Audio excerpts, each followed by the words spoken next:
નમસ્કાર ખેડૂત મિત્રો, શક્તિ ફાર્મિંગ એન્ડ એગ્રીકલ્ચર ચેનલમાં આપનું સ્વાગત છે ને હું છું રાજેશભાઈ। ખેડૂત મિત્રો, આજે અમારી મગફળીમાં બ્લોક નંબર 1 ની અંદર મેં જેમ વાત કરી હતી આની પહેલાંના વિડીયોમાં કે અમે આ બેક્ટેરિયા નાખ્યા ત્યાર પછી મગફળીની અંદર શેરું નાખી ધોરિયા અને ત્યાર પછી પિયત આપવાનું છે। પણ બેક્ટેરિયા નાખ્યા તો વરસાદ વિના બેક્ટેરિયા એક્ટિવ થાય નહીં, બેક્ટેરિયાનું રિઝલ્ટ પણ ન મળે, તો પાણી પાઈ રહ્યા છીએ અને પાણી પાવામાં એક માવજત મહત્વની કરી રહ્યા છીએ, પાણી સાથે પિયત સાથે આપવાની, જેનાથી બેક્ટેરિયા જલ્દી એક્ટિવ થાય અને જમીનની અંદર અને મગફળીના પાક કે કોઈ પણ પાક હોય એને પણ ઘણો બધો ફાયદો મળે અને વિકાસ થાય સારો એવો। એની માવજત અમે પિયત સાથે લઈ રહ્યા છીએ, તો એ તમને બતાવશું કે કઈ માવજત છે, તો વિડીયો પૂરેપૂરો જોજો જેનાથી તમને વિગતવાર જાણકારી મળે।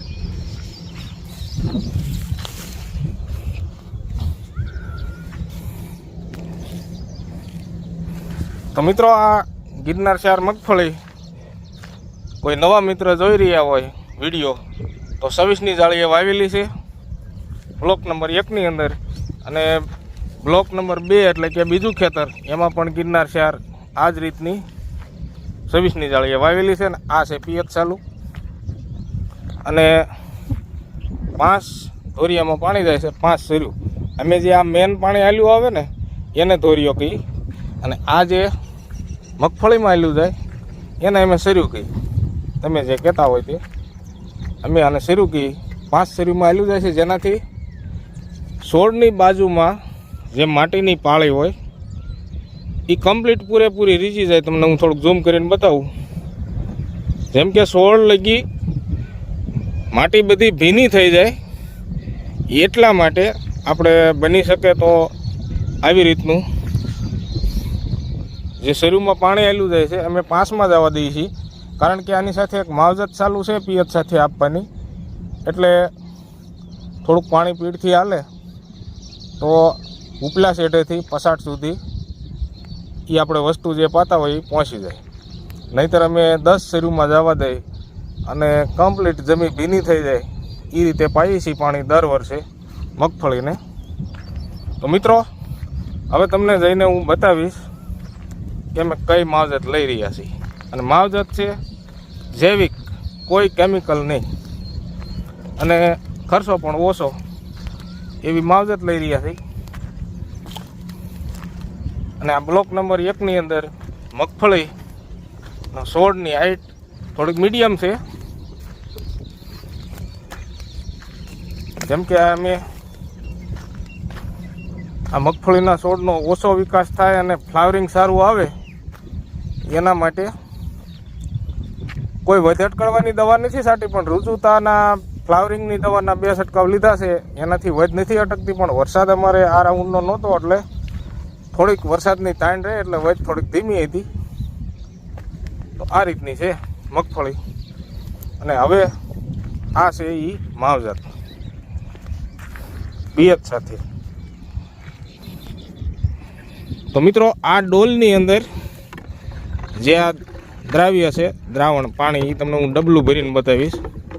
હું ખાલી તમને નામ લઈને કહું તો તમારા માન્યામાં કદાચ ન આવે કે રાજેશભાઈ કંઈક ખોટું જણાવતા હશે। તો મિત્રો, આ છે ગોળનું પાણી। આ ગોળ 1 વીઘે 2 કિલો જાય એ રીતનું આ ડોલમાં ગોળ ઓગાળી નાખ્યો છે, ડબ્બાનો ગોળ છે, અને વીઘે 2 કિલો જાય એ રીતનું આ ગોળનું દ્રાવણ આ 50 લીટરની ટાંકીમાં નાખી અને ધોરિયામાં આ રીતનું પિયત સાથે જવા દઈએ છીએ, જેમ કે આ ડોલની અંદર તમને ગોળનું પાણી બતાવ્યું છે।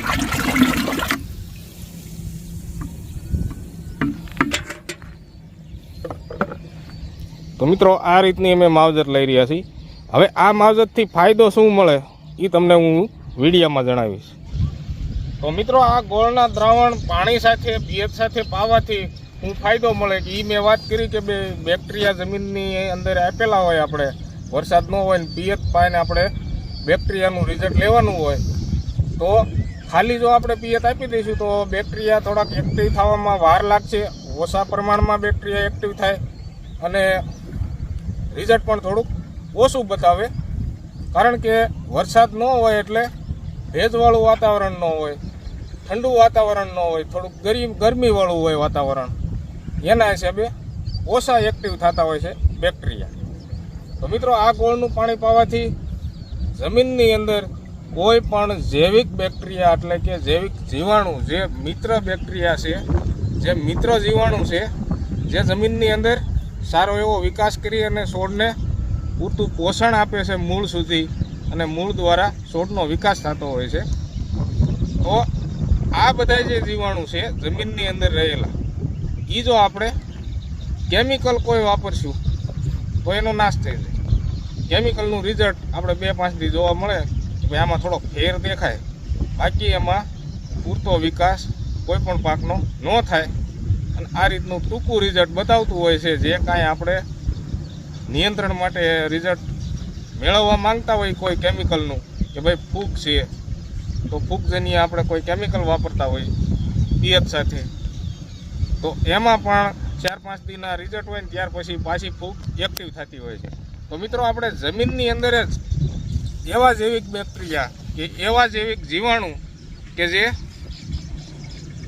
નુકસાનકારક જે જીવાણુ છે અને ફૂગ છે, એની સામે રક્ષણ આપે અને છોડનો વિકાસ થાય, અને જે નુકસાનકારક ફૂગ છે એને હટાવી દેવાનું કામ કરે.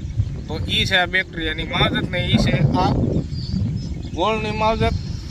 અને ગોળ પિયત સાથે પીવે એટલે જલ્દી સારા એવા પ્રમાણમાં બેક્ટેરિયા એક્ટિવ થઈ જાય. તો મિત્રો, ગોળના પણ બીજા ઘણા બધા ફાયદા મળે છે. જેમ કે આ ગોળ છે એ જમીનની અંદર જે આપણે તત્વ હોય, જેમ કે nitrogen, phosphorus, calcium, potash, magnesium, sulphur, કે જે કાંઈ જમીનની અંદર તત્વ રહેલા હોય છે, આપણે ફર્ટિલાઇઝર દ્વારા આપેલા હોય, એ સુસુત અવસ્થામાં જઈ મંદ પડેલા હોય, પૂરતું ગણ ન લાગતા હોય છોડને, જેમ કે મૂળ સુધી ઓછા પહોંચે અને મૂળનો વિકાસ પણ ઓછો થતો હોય, તો આ ગોળનું પાણી પાવાથી જમીનની અંદર જે મંદ રૂપમાં પડેલા જે તત્વ છે એને પણ પાછા બેક્ટેરિયા સ્વરૂપે જીવિત કરી અને મૂળ સુધી પહોંચાડવાનું કામ કરે છે. તો મિત્રો, આ છે ગોળના ફાયદા. અને ગોળની અંદર પણ તત્વો રહેલા છે પોટેશિયમ, કેલ્શિયમ અને લોહ તત્વ.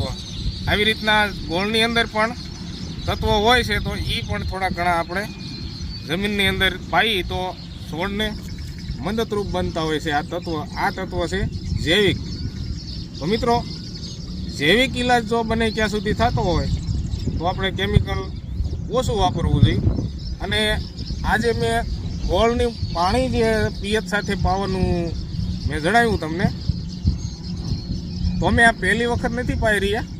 આ ગોળના પાણીની શરૂઆત અમે જીરામાંથી કરી હતી. જેમ કે અમે ગયા શિયાળામાં જે આની અંદર જીરું હતું, એ જીરામાં અમે બેક્ટેરિયાથી જમીનજન્ય ફૂગજન્ય રોગ જે સુકારા માટે જે નિયંત્રણ આપણે લેવું હોય એ બેક્ટેરિયા દ્વારા જ લીધું હતું. અને બેક્ટેરિયા પાતા હોય એમની સાથે આ રીતનું ગોળનું પાણી પણ પાતા, જેનાથી બેક્ટેરિયાનું રિઝલ્ટ સારું મળતું. તો અમને અનુભવ થયો છે કે ગોળનું પાણી જમીનની અંદર પાવાથી ફાયદો મળે છે, એ 100%ની વાત છે. અને ગોળ હંમેશા દેશી લેવાનો. આ ગોળ કાંઈ નુકસાનકારક નથી, જમીનની ફળદ્રુપતા વધારશે, જમીનની અંદર જે તત્વ મંદ રૂપમાં પડ્યા છે એને પાછા સજીવ કરી અને મૂળ સુધી પહોંચાડી મૂળનો વિકાસ કરે, છોડનો વિકાસ કરે. તો આવી રીતના છે ગોળના ફાયદા. અને ગોળનું પાણી અમે પિયત સાથે પાઈ રહ્યા છીએ, અને ગોળ અમે તાજો ઓગાળી રહ્યા છીએ. એવું નથી કે ભાઈ આપણે થોડાક દિવસ પહેલાં ઓગાળી નાખવાનું, પડ્યું રહેવા દેવાનું, કાંઈ નહીં. દેશી ગોળ તાજો અથવા પડતર હોય, દેશી ગોળ હોવો જોઈએ ડબ્બાનો, અથવા બીજો પણ ગાંગડા સ્વરૂપે દેશી ગોળ હોય, તો એમાં સારા એવા રિઝલ્ટ મળે છે. તો મિત્રો, આવી રીતની માવજત અમે લઈ રહ્યા છીએ. સારા એવા બેક્ટેરિયા જમીનની અંદર એક્ટિવ થાય અને ફૂગ કંટ્રોલમાં આવી જાય, એ આગળના વિડીયામાં તમને જણાવતા રહીશું. અને જે કાંઈ કામગીરી, જે કાંઈ માવજત કરશું એ વિડીયામાં જણાવતા રહીશું. તો વિડીયો અમારા જોતા રહેજો. જય જવાન, જય કિસાન.